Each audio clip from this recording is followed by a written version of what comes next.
Well, the Alamo comes to mind. It was. I mean, we'd done great. We'd done fantastic. We really had. You know, you could argue we'd given as much as we'd got, you know, for the first hour. We'd done tremendously well. As Ronnie said, we had a couple of, you know, chances, breakaway chances and everything. But the game was definitely getting played more and more in our half as the game went on. And I remember I kept glancing. I shouldn't have done this really, but I kept glancing at the clock behind where we were second half. And it must have been on 9 o'clock for half an hour. That's how it felt. It was, you know, it was tremendous. You know, the pressure was unbelievable.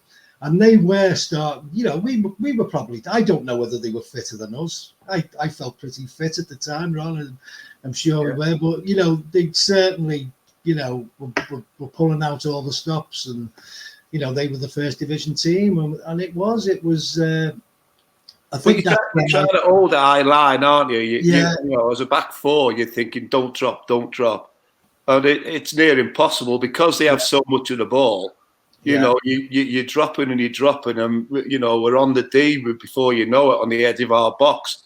You know, the deeper you go, the harder it is, obviously. You know, but we got that deep that night that all the back four needed a snorkel. We were that deep. Definitely. Yeah. but you know, at the end of the day, like I said, we withstood all that pressure and defended, you know, well.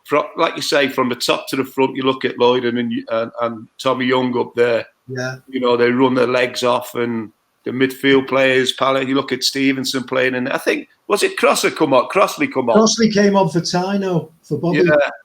You know, and so Stevenson's lasted, you know, he's lasted time in there. You look at him.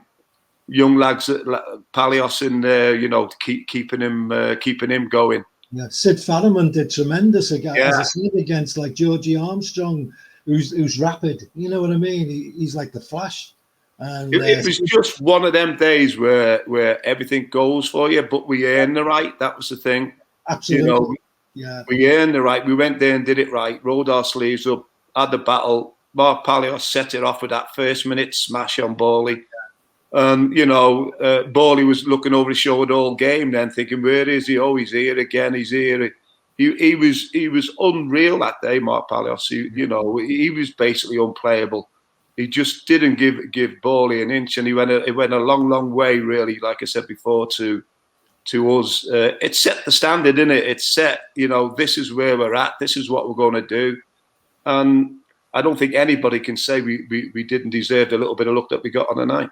Absolutely, couldn't agree more on.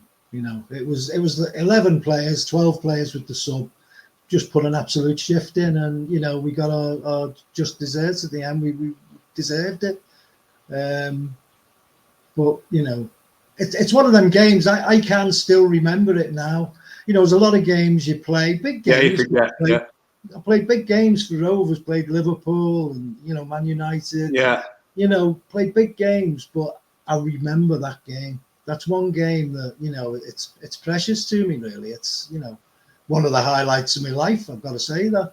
Yeah, it's got to be when you think, you know, where we were, you know, and what was expected of us. I mean, we travelled up on, did we go up on the train? I was going to say that. I'm sure we got a 7:05 train from Lime Street up to Euston.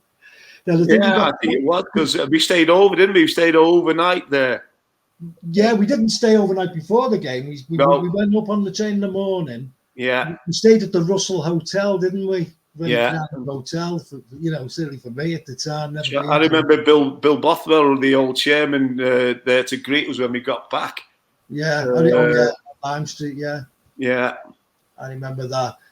But then I just remember that we got there, I think, you know, we got the train there, and then I think we went for a walk, had a pre-match meal, had a so-called, if you could, tried to have a little rest and sleep in the afternoon, but you know that's easier said than done, isn't it?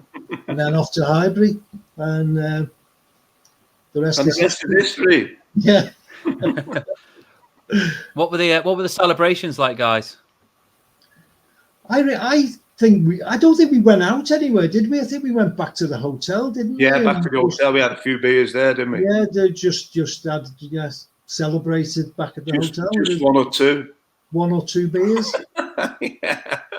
A quiet night. Quiet night, yeah. Because I always used to room. When Ronnie was at Roe. Ronnie was my roommate, so we always roomed together, me and Ron. So, he was the one who made the tea and got the biscuits in. I can't imagine it was that quiet a night then. No, it wasn't quiet really. I don't think it was a quiet night. Yeah. You know, it was quiet going home. Let's put it that way on the train. Yeah. We made the train. Let's put it that way. Yeah, I've never known it so quiet, to be honest.